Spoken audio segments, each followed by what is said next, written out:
This is a story I haven't shared in nearly 15 years, and there's good reason for that. Back in the summer of 2008, when the economy was collapsing and half the Rust Belt was turning into ghost towns, my colleagues and I developed an unusual hobby. We called it industrial archaeology, documenting America's abandoned factories before the wrecking balls got to them. I'm Reggie Dunsworth, and at 52, I thought I'd seen everything in my 25 years as an insurance adjuster. Property damage, structural failures, you name it. But there's something different about walking through a place where thousands of men once earned honest livings, now left to rot like discarded machinery. The four of us have been planning this trip for months. There was Leland Pemberton, my longtime colleague from the municipal building department, methodical as a Swiss watch, and twice as reliable. Quentin Aldridge, a freelance photographer who documented dying industrial sites for historical societies, always chasing the perfect shot of decay. And Brewster Caldwell, Quentin's brother-in-law, a retired plant foreman who'd actually worked at Bethlehem Steel before it shuttered in '95. 13 years since they locked the gates, Brewster said, as we parked near the sprawling complex that August evening. Still can't believe she's gone. The Bethlehem works stretched before us like a steel cathedral, blast furnaces reaching toward the darkening sky, miles of conveyor systems and buildings the size of city blocks. We chose an evening for the cooler temperature and fewer security patrols. Leland had done his research. The demolition crews wouldn't start until fall. Remember, we're here to document, not vandalize, I reminded them as we gathered our equipment. Professional-grade cameras, heavy-duty flashlights, measuring tools, and clipboards for notes. Quentin had even brought a thermos of coffee. We planned to be thorough. The fence had been cut long ago by scrappers, so entry was easier than expected. Brewster led us toward what he called the number 2 furnace building, his old stomping grounds. Worked here 31 years, he said, voice thick with emotion. From apprentice to foreman. This place was my life. Inside, our flashlights revealed a cathedral of rust and shadows. Massive overhead cranes hung motionless, their steel cables dangling like industrial spider webs. The air smelled of iron oxide and decades of oil. Our footsteps echoed in the vast space, punctuated only by the occasional drip of condensation from somewhere in the darkness above. Jesus Christ, Leland whispered, playing his beam across a control panel covered in switches and gauges. This is like walking through the Titanic. Quentin was already snapping photos, his flash creating momentary explosions of light that revealed more machinery than any of us could catalog in a lifetime. The bones of America, he murmured, always the poet. We spent the first hour, methodically, documenting the main floor. Brewster proved invaluable, explaining the function of various equipment, sharing stories of 12-hour shifts and the men who'd operated these machines. There was genuine reverence in his voice. This wasn't just industrial equipment to him. It was a shrine to honest work. Upstairs is where the real history lives, Brewster said, pointing to a steel staircase leading to an observation deck. Foreman's office, break rooms, places where decisions got made. As we climbed, the building seemed to grow more oppressive.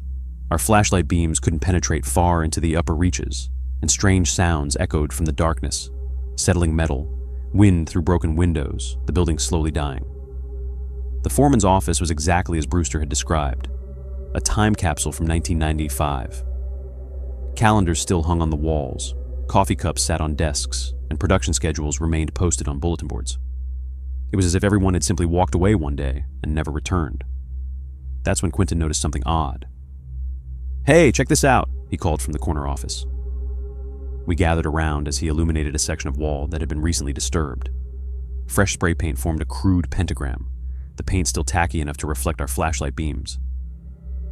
"That wasn't here in '95, Brewster said definitively. "We kept this place spotless." Leland, ever the building inspector, knelt to examine the paint. "This is maybe hours old, not days. Someone's been here recently." The discovery changed the atmosphere completely. What had felt like respectful documentation now felt like intrusion. We were no longer alone in honoring this place. Someone else was using it for purposes that felt wrong, almost sacrilegious. "Maybe we should call it a night," I suggested, but Quentin was already moving toward another doorway, camera ready. "5 more minutes," he said. "I need shots of the blast furnace control room." That's when we heard it, a rhythmic metallic tapping, coming from somewhere deeper in the building. Slow, deliberate, like someone working with tools. We all froze, flashlights trained on the darkness ahead. "Scrappers?" Leland whispered. Brewster shook his head grimly. "Wrong sound. That's not cutting torch or hammerwork." The tapping stopped abruptly, leaving only the settling groans of the building. But now we knew we weren't alone, and somehow that changed everything.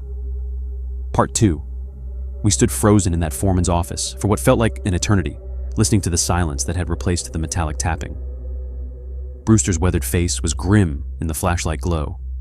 31 years in this place had given him instincts about when something wasn't right. "We should investigate," Quentin whispered, raising his camera. "Could be vandals, could be nothing." "Could be dangerous," Leland countered, his building inspector's caution kicking in. "We don't know who's down there or what they're doing." But curiosity won out over prudence, as it often does with men our age who've grown comfortable with taking calculated risks. We decided to check the blast furnace control room as planned, moving as quietly as 4 middle-aged men in work boots could manage. The control room was accessed through a maze of catwalks suspended above the main furnace floor. Our flashlights revealed banks of analog gauges and control panels that looked like something from a submarine, testament to the precision required to transform raw ore into steel.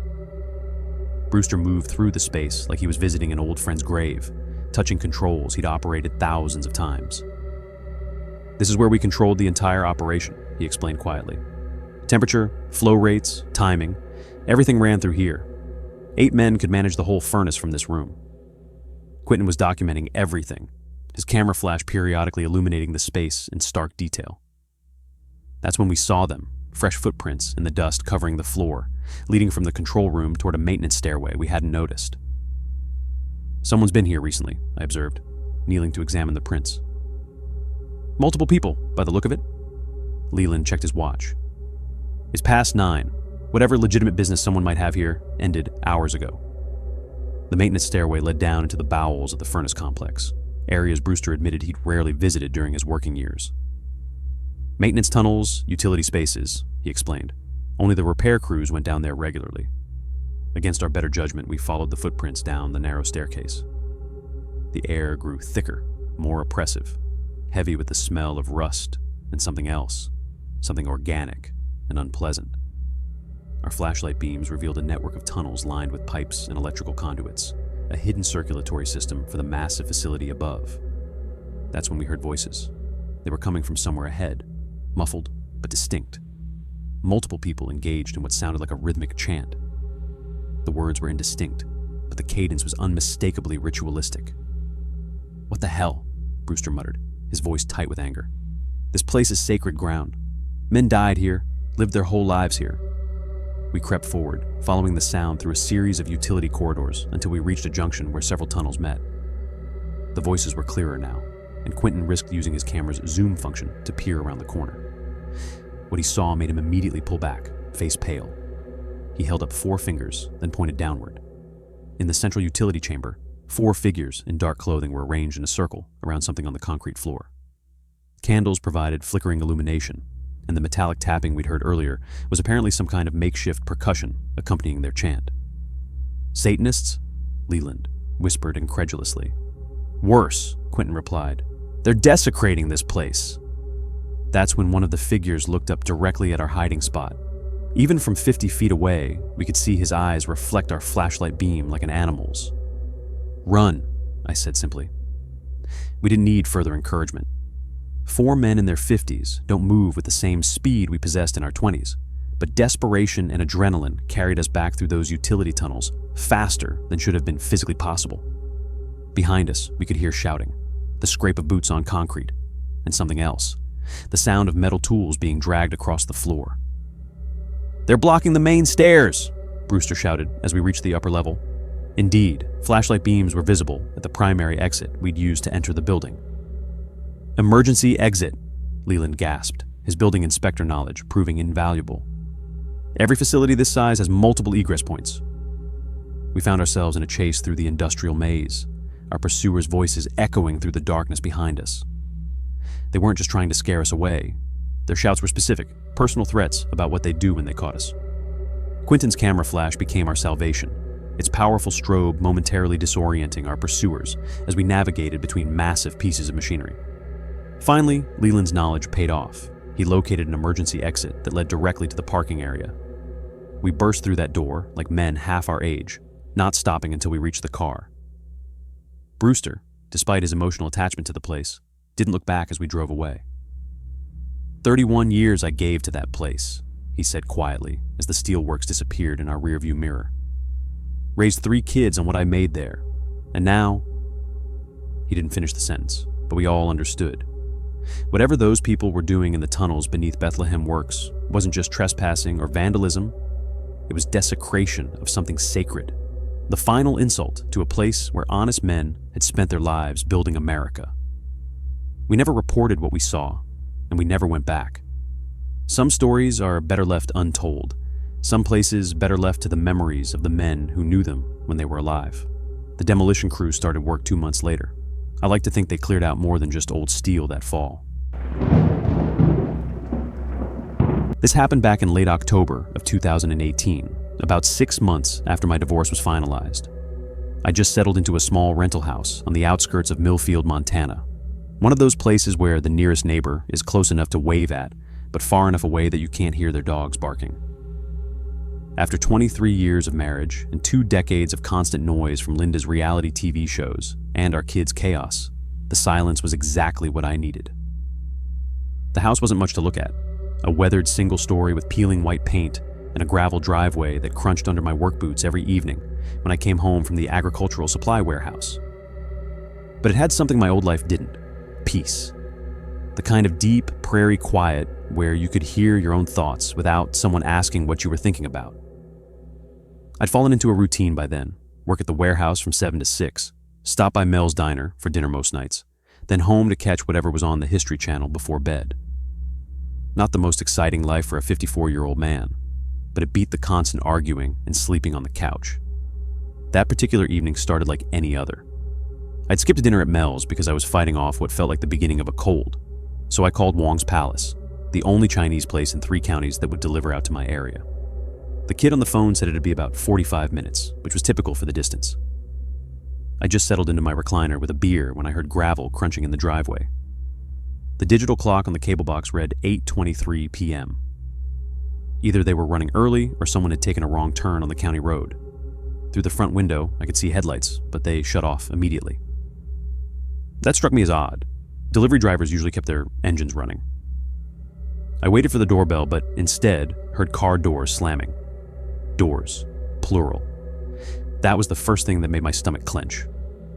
The doorbell finally rang, and I walked over to check the peephole. A man in a dark jacket stood on my porch, but I couldn't see any food bags. Behind him, partially obscured by the porch post, I caught a glimpse of someone else. "Chinese delivery!" the man called out, but his voice had an edge to it that didn't sound right. Too casual, like he was reading from a script. "Where's the food?" I asked through the door, keeping my voice steady. "Oh, it's in the car. Just need to verify the order first. You Wallace Pemberton?" The use of my full name sent ice water through my veins. I'd only given my first name when I called, and I'd paid cash for every previous delivery. These guys had done their homework. "Hold on," I said, backing away from the door.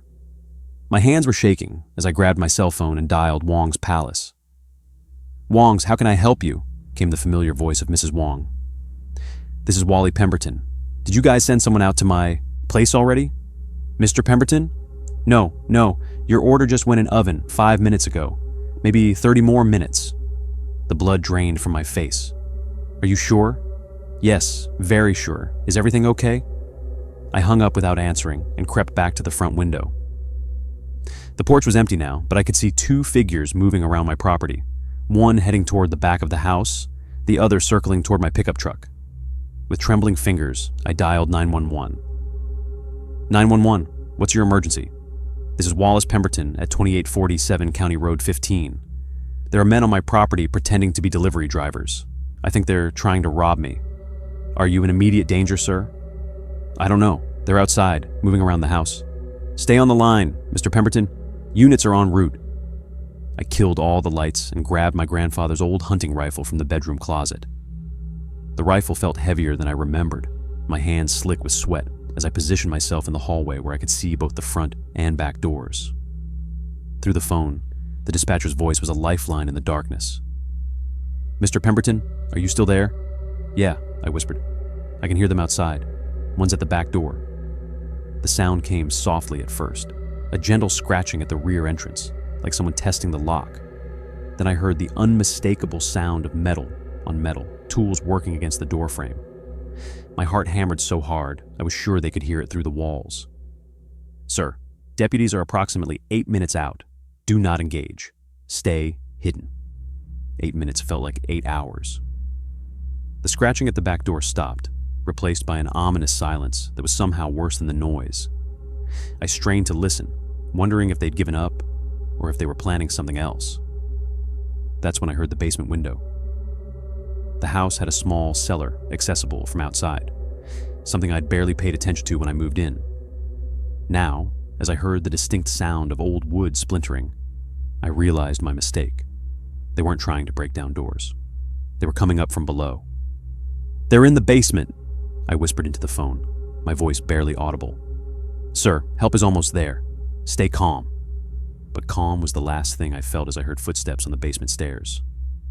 Slow, deliberate steps of someone trying not to be heard. The basement door was directly below me, and I knew that in moments they'd be inside my house. I moved to the kitchen, rifle raised, positioning myself where I could see the basement door. Through the darkness, I watched the doorknob turn slowly. The door opened with a soft creak, and a figure emerged, tall, wearing all black, moving like a shadow.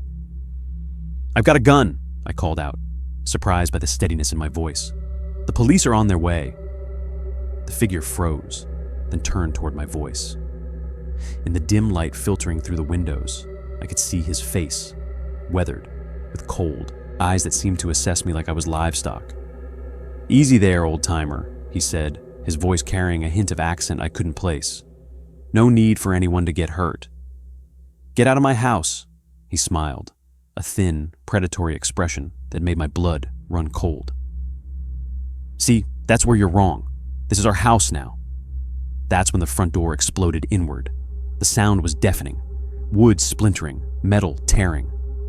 The second man had kicked it in while his partner kept me distracted. Now I was caught between them, and the rifle suddenly felt like a useless prop in my shaking hands. "Drop it," the newcomer commanded, stepping through the destroyed doorway. He was bigger than the first one, with hands like ham hocks and scars across his knuckles. The sound of sirens in the distance had never been more beautiful. "You hear that?" I said, trying to keep the fear out of my voice. "Party's over." The two men exchanged glances, some silent communication passing between them. The first one shrugged and started moving toward me. "Plenty of time," he said.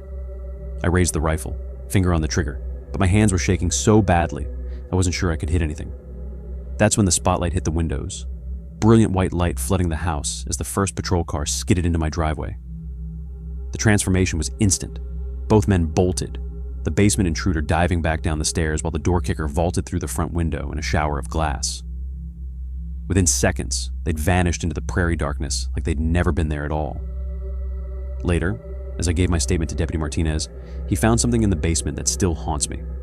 Zip ties, duct tape, a canvas bag containing items I don't like to think about. "You were lucky, Mr. Pemberton," he said. "These boys weren't here to rob you." I moved out of that house the following week. The bourbon burned warm in Clay Pemberton's throat as he settled deeper into his corner booth at Hazelwood Tavern. Friday nights had become ritual, 2 hours of peace before Martha started her weekend honey-do lists. Beside him, Randy Eckhart demolished his fourth Budweiser, grease permanently embedded under his mechanic's fingernails. "Diane's making me repaint the whole damn porch," Randy grumbled. "Says it looks like roadkill." Clay nodded absently, his attention caught by two strangers who just entered. In 25 years investigating insurance fraud, he'd developed radar for people who didn't belong. These two, expensive clothes, practiced smiles, eyes that cataloged exits, screamed trouble. The taller one had sandy hair and predator's eyes. His stocky companion moved with calculated purpose toward the bar. They ordered Blanton's, paid with hundreds, and immediately began hunting. Within minutes, they'd identified targets. Marlena Hodges, divorced and vulnerable, sat alone nursing wine. Deborah Crow, widowed 3 years, was shooting pool by herself. Both women were isolated, perfect prey. Clay watched the tall one, Slick, approach Marlena with rehearsed charm. His partner worked Deborah at the pool table, making her laugh too loudly. Professional manipulation, textbook predator behavior. "Something's wrong with those two," Clay muttered. "They're just city boys trying to get lucky," Randy slurred. "No, watch their coordination." For an hour, Clay observed with growing alarm. The strangers took turns buying rounds, steering the women toward darker corners. When Marlena visited the restroom, Slick quickly doctored her drink, white powder dissolving instantly in pink liquid. "Randy," Clay's voice cut sharp. "Call the sheriff, now." "What? They just drugged her drink." Randy's intoxication evaporated. "You sure?" "Dead sure." But Marlena was already returning, swaying slightly, reaching for her poisoned wine cooler. Deborah giggled inappropriately at nothing funny, her coordination compromised. The strangers exchanged knowing glances. Whatever they'd used was fast acting. Minutes, maybe less, before both women became completely helpless. Clay stood, mind racing. Direct confrontation might spook them into violence. But doing nothing meant watching 2 innocents disappear forever. As Marlena raised the doctored drink, Clay made his choice. He stumbled forward, feigning drunkenness, and crashed into their table. Drinks exploded everywhere, soaking Marlena's dress. "Watch it, old man," Slick snarled. Sorry, Clay slurred, convincingly. "Let me buy another round." Marlena dabbed her dress, annoyed, but unaware she'd just escaped nightmare. Slick's rage was barely controlled, but he couldn't object without drawing attention. "Accidents happen," Slick said through gritted teeth. Clay helped clean up, catching Randy's desperate signals from the broken payphone. His friend shook his head. No connection. They were alone. The BT. Strangers regrouped, whispering urgently. Stocky wanted to leave, but Slick stared at Clay with naked suspicion, wondering if the collision was really accidental. "You're very clumsy for a sober man," Slick said quietly. Clay felt ice in his veins. The stranger's jacket fell open slightly, revealing polished steel. This wasn't just about assault. These men carried serious firepower. "Bourbon makes everyone clumsy," Clay replied. Slick smiled, but his eyes promised death. "Indeed it does." The strangers weren't abandoning their hunt. They were adapting, planning new approaches, and now Clay had painted himself as a target. Across the smoky tavern, Marlena and Deborah remained vulnerable, still impaired from whatever drugs they'd already consumed. The predators were patient, professional. They'd wait for another opportunity. Clay realized with dawning horror that this was far from over. These weren't opportunistic college boys. They were killers. And everyone in Hazelwood Tavern had just become potential victims. The real nightmare was only beginning. Slick ordered fresh drinks with predatory patience, while his partner repositioned near the back exit. Clay recognized the pattern. These weren't amateurs abandoning a blown operation. They were professionals adapting to complications. "Phone's completely dead," Randy whispered, returning from his failed call. "Storm knocked out the whole grid." Clay studied the tavern with tactical eyes. 2 exits, half-deaf bartender, dozen witnesses too drunk to be reliable. The strangers had home field advantage now. Isolated location. No outside help coming. "We need everyone out of here," Clay decided. "Fire alarm, gas leak, anything to clear the building." But before Randy could respond, the lights died. Emergency lighting bathed everything in hellish red. In the chaos of scraping chairs and breaking glass, Clay heard Slick's voice cut through the confusion, no longer smooth, purely commanding. "Everyone stay calm, just a power outage." Clay's blood froze. This wasn't random. They'd killed the main power deliberately. The red emergency lights revealed Stocky herding confused patrons toward the front door, while Slick moved toward the women with military precision. "Professional operation," Clay breathed, understanding flooding through him. "They've done this before." Randy crouched behind an overturned table. "Done what?" "Mass casualties. This isn't about 2 women anymore. We're all witnesses now." In the crimson gloom, Clay watched Slick produce a chrome pistol while maintaining crowd control. Stocky had vanished through the kitchen exit, probably bringing up a vehicle, preparing extraction routes. These weren't rapists. They were cleaners. "How many towns?" Clay whispered to himself. How many missing persons reports filed after these monsters passed through? How many families never got answers? Move toward the kitchen, Slick ordered the remaining patrons. Single file, no talking. Clay recognized execution protocol. Herd victims into confined space. Eliminate systematically. Dispose of bodies off-site. Clean, efficient, untraceable. Marlena stumbled past Clay's hiding spot, still drugged, but conscious enough to whimper. Deborah supported herself against the wall, tears streaming down her face as reality penetrated her chemical haze. "Clay," Randy hissed. "We gotta do something. On my signal, hit the floor." Clay gripped a broken bottle, jagged glass cutting his palm. Against trained killers with firearms, it was suicide. But letting innocent people die wasn't an option. He was about to charge when old Pete Garrison's voice boomed through the red darkness. "Been listening real careful, boys." The ancient bartender emerged from behind his bar, pump-action Remington steady in weathered hands. "And nobody threatens my customers." Slick spun, pistol tracking toward Pete. "Drop the weapon, old man." 40 years tending bar," Pete growled. "Seen every kind of human garbage, but you two take the prize." The standoff stretched like piano wire. Pete had the drop, but Slick's partner was still unaccounted for. Clay used the distraction to move closer, broken bottle ready. "Your choice," Slick said coldly. "Walk away, live to pour another drink." "Already made my choice." Pete's shotgun roared, muzzle flash strobing the tavern white. Slick dove sideways, return fire sparking off the ancient bar. Patrons screamed, scrambling for cover. Clay lunged from the shadows, driving his makeshift weapon towards Slick's gun hand. The stranger was faster, backhanding Clay across the jaw with the pistol barrel. Stars exploded behind Clay's eyes as he crashed into a table. "Stupid old fool," Slick snarled, advancing on wounded Pete. But Randy erupted from his hiding spot, 20 years of mechanic strength, driving a pool cue into Slick's kidneys. The gunman folded, pistol skittering across blood-slicked floor. "Kitchen!" Clay shouted, seeing Stocky return with an assault rifle. "Everyone out the kitchen!" The back door exploded inward. Stocky's weapon chattered, automatic fire splintering wood, shattering bottles. Pete's second shotgun blast caught the killer center mass, launching him backward into the alley. Sudden silence. Gunsmoke drifted in emergency lighting. Clay checked Pete's wounds. Minor cuts, nothing fatal. Randy helped evacuate the traumatized women while Clay secured the weapons. "Sheriff's coming," someone called from outside.